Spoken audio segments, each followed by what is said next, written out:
Hello दोस्तों, स्वागत है मेरे YouTube channel success mirror point by Pramod sir पे।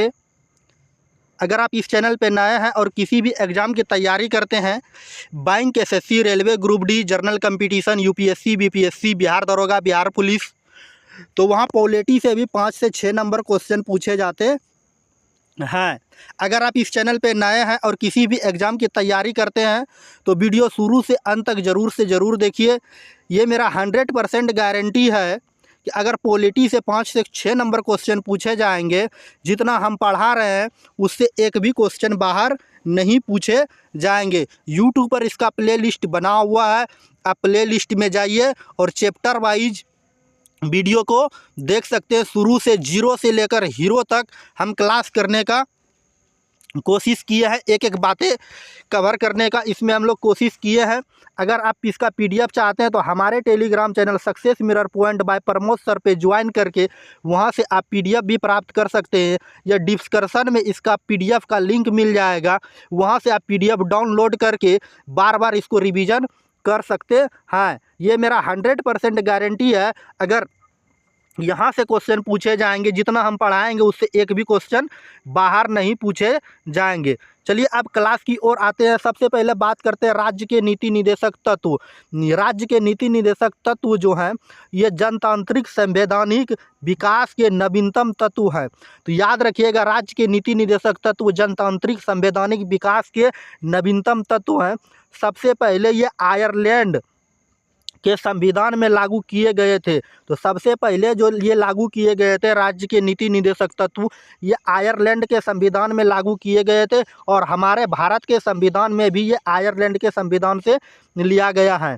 ये वे तत्व हैं जो संविधान के विकास के साथ साथ विकसित हुए हैं, और ये एक ऐसा तत्व है जो संविधान के विकास के साथ साथ विकसित हुए हैं। इन तत्वों का कार्य एक जन कल्याणकारी राज्य की स्थापना करना, और ये तत्व राज्य के नीति निदेशक तत्व जो बनाए गए हैं इसमें जल कल्याणकारी राज्य की स्थापना करने की बात कही गई है। अब चलिए कुछ महापुरुष की कथन के विषय में हम लोग जान लेते हैं। सबसे पहले बाबा साहेब भीमराव अंबेडकर, या जिसको डॉक्टर भीमराव अंबेडकर की बात कहते हैं, इन्होंने डॉक्टर भीमराव अंबेडकर ने कहा था लोक कल्याण सामाजिक एवं आर्थिक लोकतंत्र है। बात इसको याद रखिएगा, किसने कहा था? लोक कल्याण सामाजिक आर्थिक लोकतंत्र राज्य के नीति निदेशक तत्व है। तो ये किसने कहा था? डॉक्टर भीमराव अंबेडकर ने कहा था। इनके बाद 2 नंबर पे आते हैं केटी साव। केटी साव ने क्या कहा था? राज्य के नीति निदेशक जो तत्व है ये एक प्रकार के चेक हैं। चेक जैसे कि आप उसको साइन कर दिए और उनके बाद आप उसको उस तरह से चला सकते हैं। आप कमेंट में बताइएगा कि भारतीय संविधान में राज्य के नीति निदेशक तत्व में भाग कितने में चर्चा की गई है, और अनुच्छेद कहां से लेकर कहां तक इसकी चर्चा की गई है। नहीं तो अंतिम में आज हम प्रयास किए हैं कि इसको हम अंतिम में बताएंगे। तो सबसे पहले बात करते हैं अनुच्छेद 36 की। तो अनुच्छेद 36 में कहा गया है, इसमें राज्य की परिभाषा की बात की गई है। तो याद रखिएगा, अनुच्छेद 36 में जो चर्चा की गई है इसमें राज्य की परिभाषा की बात की गई है। इनके बाद अनुच्छेद 37 पे आते हैं।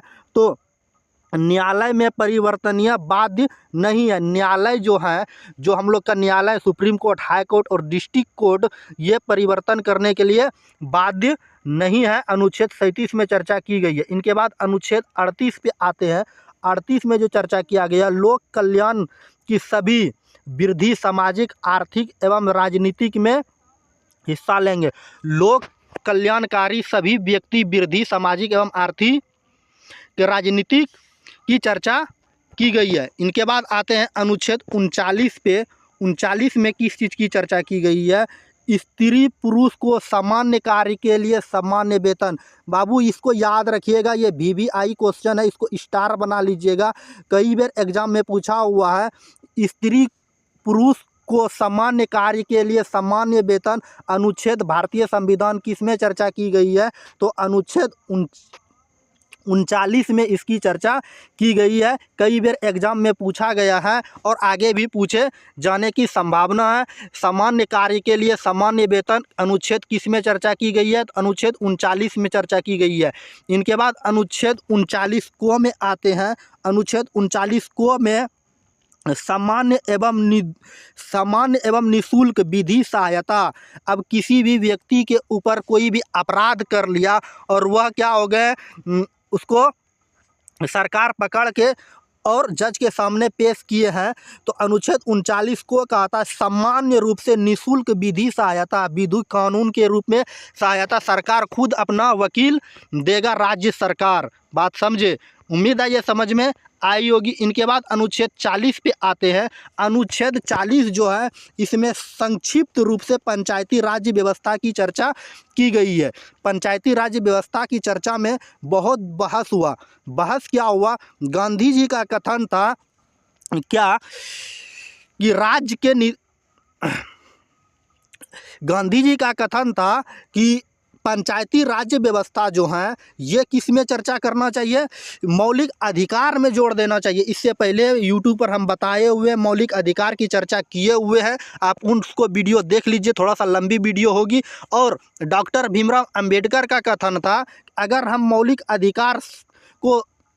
अधिकार में ग्राम पंचायत को जोड़ देंगे तो मुखिया जो होता है जो भी फंड देंगे उनका अधिकार बन जाएगा, वह सबटा पैसा क्या लेंगे, कर लेंगे, अपने जेब में करते हैं। तब ये दोनों में बहुत क्या छिड़ने लगा, बहस छिड़ने लगा। तो महात्मा गांधी का कहना था कि ग्राम पंचायत की चर्चा मौलिक अधिकार में होना चाहिए, और डॉक्टर भीमराव अंबेडकर का कहना था कि अगर मौलिक अधिकार में चर्चा करते हैं तो मुखिया सबटा पैसा लूट लेगा। इसमें बीच में आ गए राजेंद्र प्रसाद, डॉक्टर राजेंद्र प्रसाद। वही डॉक्टर राजेंद्र प्रसाद जो बिहारी हुआ करते थे और भारत के प्रथम राष्ट्रपति बने थे। इन्होंने इन दोनों को विवाद को सुनते सुनते इन्होंने एक निष्कर्ष निकाला क्या कि गांधी जी को पूछा आपका क्या कथन है? इन्होंने गांधी जी ने कहा कि मौलिक अधिकार, पंचायती राज्य व्यवस्था को मौलिक अधिकार में जोड़ना चाहिए। और डॉक्टर भीमराव अंबेडकर का कथन था अगर मौलिक अधिकार में पंचायती राज्य व्यवस्था को जोड़ेंगे तो मुखिया जो होता है सबटा पैसा लूट लेगा, उसका अधिकार बन जाएगा, सरकार के ऊपर वो केस कर सकता है कि हमको ये फंड क्यों नहीं मिल रहा है, उसका जवाब देना होगा, क्योंकि वह उनका अधिकार बन जाता है।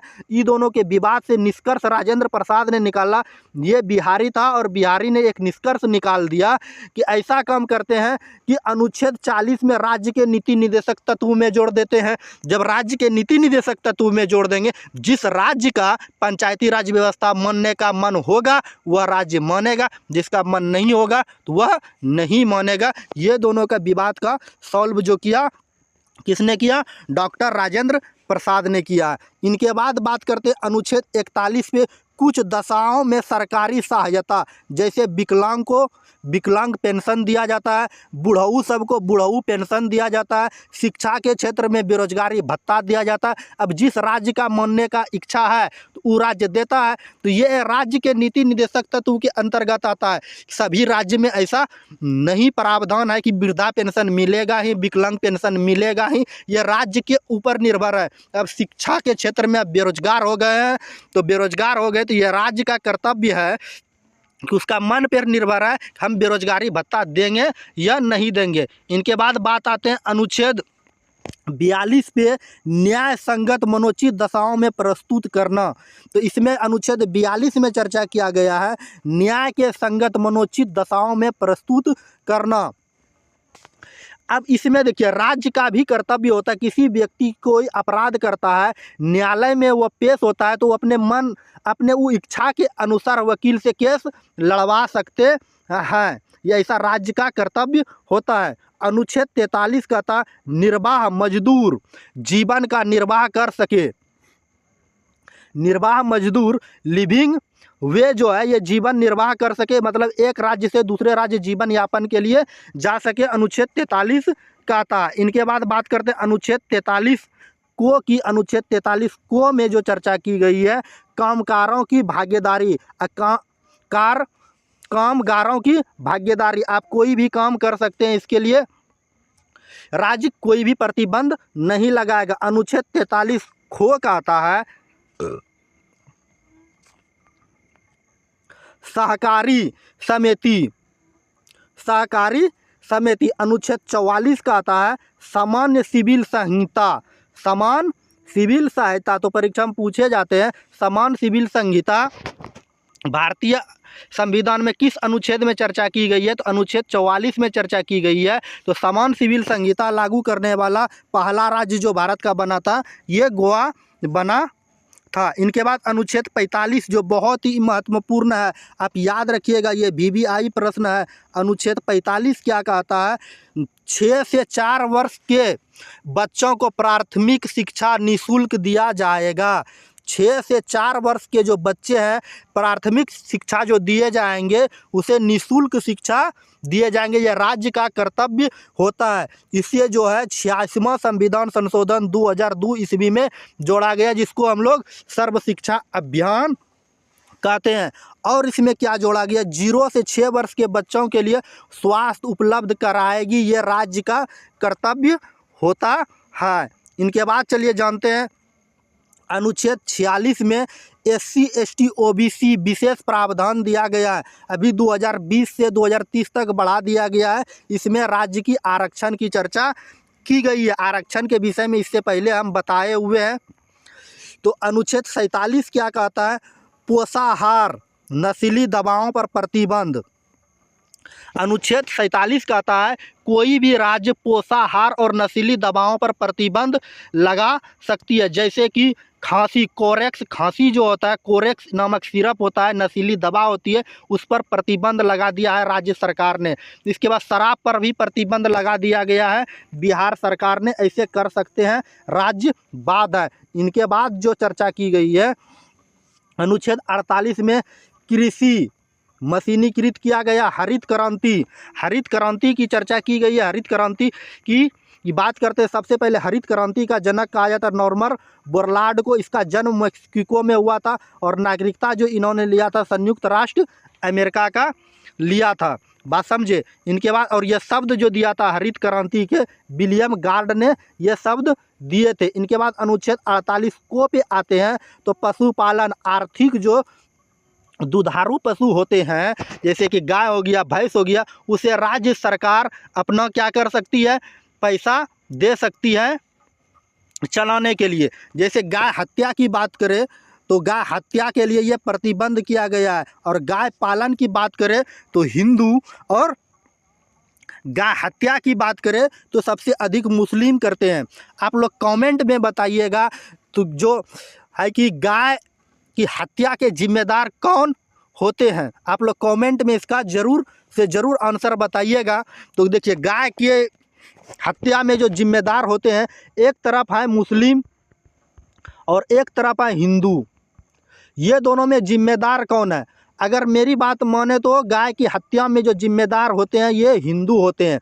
अब देखिए कैसे, जब तक ये गाय दुधारू है तब तक हिंदू सब क्या करते हैं? उनको पालते हैं बहुत अच्छी तरह से। ये गाय बहुत अच्छी है। जब ये गाय क्या वो सामर्थ हो जाती है दूध देने में, ये मुस्लिम के पास बेच दिया जाता है, और मुस्लिम अपने आहार के लिए इसको काट करके अपना पोषाहार बना लेते हैं, खा लेते हैं। बात समझे? तो इसमें जितना परसेंट हिंदू जिम्मेदार हैं 100% में 50% हिंदू भी हैं और 50% कौन है? मुस्लिम भी है। और मेरी बात माने तो राज्य सरकार का भी दोषी इसमें कुछ न कुछ है, इसमें भी सुधार करना चाहिए। बात समझे? अब चलिए गाय, ये जो है 42वां संविधान संशोधन 1976 ईस्वी में इसे जोड़ा गया। क्या जोड़ा गया? अनुच्छेद 48 को 42वां संविधान संशोधन 1976 ईस्वी में इसे जोड़ा गया। स्वर्ण सिंह समिति के द्वारा जोड़ा गया। स्वर्ण सिंह समिति के द्वारा इसे जोड़ा गया। याद रखिएगा पर्यावरण एवं वन्य जीव भी जोड़ा गया। किस में? अनुच्छेद 48 को में पर्यावरण एवं वन्य जीव को जोड़ा गया है। नोट में बात करते हैं वन्य जीव पर्यावरण के रक्षक का कर्तव्य सरकार की है। वन्य जीव एवं पर्यावरण का जो रक्षा का जो कर्तव्य है ये राज्य सरकार का। इसके बाद अनुच्छेद 48 को पे आते हैं। 48 को क्या कहता है? नागरिक का कर्तव्य क्या क्या है? नागरिक का भी कर्तव्य है कि ये वन्य जीव अभयारण्य को क्या करे? नुकसान नहीं पहुंचाए। अनुच्छेद 51 को में किस चीज़ की चर्चा किया गया? इसमें मिनी संविधान संशोधन कहा जाता है 42वां संविधान संशोधन 1976 ईस्वी में इसे जोड़ा गया। इसे मिनी संविधान संशोधन भी कहा जाता है। इसमें 59 बार संविधान संशोधन किया गया है। इनके बाद नेक्स्ट पॉइंट की बात करते हैं। अनुच्छेद 39 में जो बात किया गया है मुख्य रूप से इसमें कहा गया है राष्ट्रीय महत्व धरोहर इमारत का तत्व है। राष्ट्रीय धरोहर जो हम लोग का है, जैसे कि मस्जिद हो गया, मंदिर हो गया, सामुदायिक भवन हो गया, ये सब इमारत जो है राज्य का कर्तव्य है कि नए नए राज्य में क्या इमारत बनवाएंगे, पुस्तकालय बनवाएंगे, मंदिर बनवाएंगे, ये राज्य का कर्तव्य होता है। फिर अनुच्छेद 50 की बात करते हैं।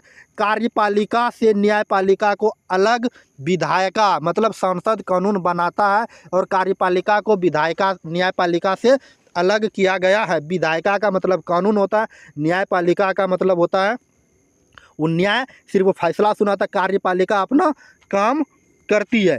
इनके बाद बात करते हैं कार्यपालिका जो होती है ये बड़ा होती है और कार्य है इसका करने का काम लागू करती है। कार्यपालिका सिर्फ काम लागू करती है। इनके बाद अनुच्छेद 50 में कहा गया विवाद, अंतर्राष्ट्रीय विवाद का शांति संधि। अगर अंतर्राष्ट्रीय विवाद हो जाए, जैसे कि हमारा जो गुजरात है, गुजरात से सटा हुआ पाकिस्तान है, जब अंतर्राष्ट्रीय विवाद होता है तो यह सूचना जो है ये केंद्र सरकार को देगी। अनुच्छेद 51 के तहत अगर एक राज्य और दूसरे राज्य के बीच में विवाद हो, जैसे बिहार झारखंड में विवाद हो रहा है सीमा को लेकर के, यह सुलझाएगा कौन? केंद्र सरकार सुलझाएगी अनुच्छेद 51 के तहत। इनके बाद नोट में कुछ बातें बताते हैं। अनुच्छेद 51 के तहत ही यूएनओ का सदस्य बन सकता है। इसे 42वां संविधान संशोधन 1976 ईस्वी में जोड़ा गया है। इनके बाद और सब कुछ बातें हैं, जैसे अनुच्छेद 39 को में सामान्य न्याय एवं निःशुल्क विधि सहायता प्रदान करेगा। अनुच्छेद 43 को में कामगारों की भागीदारी। अनुच्छेद 48 को पशुपालन में आर्थिक सहायता प्रदान करना। ये सब जो दोबारा हम लिखे हैं ये VVI पॉइंट है, याद रखिएगा। इनके बाद और किस चीज़ की चर्चा की गई है? राज्य के नीति निदेशक तत्व में हम लोग अन्य स्थान देखते हैं और कहाँ पर है राज्य के नीति निदेशक तत्व में?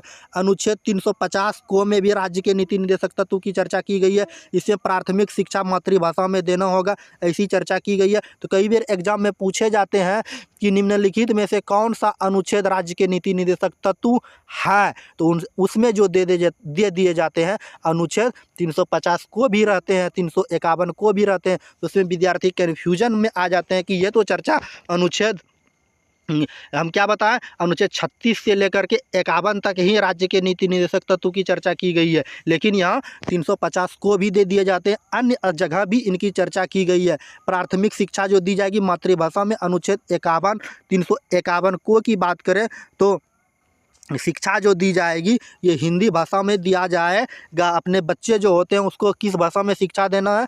हिंदी भाषा में। इनके बाद अनुच्छेद 355 का आता है कि SC ST की कल्याण की बात की गई है। इनके बाद चलिए नेक्स्ट पॉइंट की बात करते हैं। राज्य के नीति निदेशक तत्व के अन्य स्थान की बात करते हैं तो 350 को के भी से प्राथमिक शिक्षा मातृभाषा में देना होगा। इनके बाद कथन की ओर आते हैं, जो कथन बहुत ही इंपॉर्टेंट है। डॉक्टर भीमराव अंबेडकर ने राज्य के नीति निदेशक तत्व के आर्थिक लोकतंत्र की स्थापना कहा था। तो डॉक्टर भीमराव अंबेडकर ने राज्य के नीति निदेशक तत्व के विषय में क्या कहा था? आर्थिक लोकतंत्र की स्थापना की बात की थी। KM पानिकर ने कहा था लोकतंत्र में समाजवाद को बढ़ावा देना नहीं काम की बात कही थी। फिर KT शाह ने क्या कहा था कि राज्य के नीति निदेशक तत्व एक प्रकार के चेक है। राज्य के नीति निदेशक तत्व क्या है? एक प्रकार के चेक है। इनके बाद बात करते हैं अनुच्छेद समाजवाद के जो अंतर्गत आता है अनुच्छेद 38 आता है, 39 आता है, 39 को 41, 42, 43 को और 47 ये अनुच्छेद समाजवाद के अंतर्गत आता है। गांधीवाद की बात करें, गांधीवाद ने जो चर्चा की है किस किस अनुच्छेद की चर्चा की गई है? अनुच्छेद 40 की चर्चा की गई है। 43 को 46 में ही भारतीय संविधान में शराब की भी चर्चा की गई है। अनुच्छेद 48 में बात करें कृषि और पशुपालन की चर्चा की गई है। उदारवादी की बात करें, उदारवादी में ये 44 अनुच्छेद 44 सिविल संहिता की चर्चा की गई है। और अनुच्छेद 45, 48 को 49, 50 और 51 की भी चर्चा की गई है। इनके बाद बात करते हैं मौलिक अधिकार, जो आज हम बोले थे अंतिम में बताएंगे। मौलिक अधिकार की बात करें तो भारतीय संविधान अनुच्छेद 12 से लेकर 35 तक में इसकी चर्चा की गई है, जिसकी भाग 3 में चर्चा किया गया। ये अमेरिका के संविधान से लिया गया है। ये न्यायिक परिवर्तनीय है और ये बाध्य योग है, सबको मानना होगा। राज्य बाध्य नहीं कर सकता किसी को मानने के लिए। निलंबित जो है मौलिक अधिकार को राष्ट्रपति कर सकता है। जन्म से जो प्राप्त ये कानूनी अधिकार बन जाते हैं। अनुच्छेद 32 के तहत सुप्रीम कोर्ट जा सकते हैं। अनुच्छेद 226 होना चाहिए, 326 हो गया। 226 के तहत अगर आपका मौलिक अधिकार का हनन होता है तो डायरेक्ट हाई कोर्ट जा सकते हैं।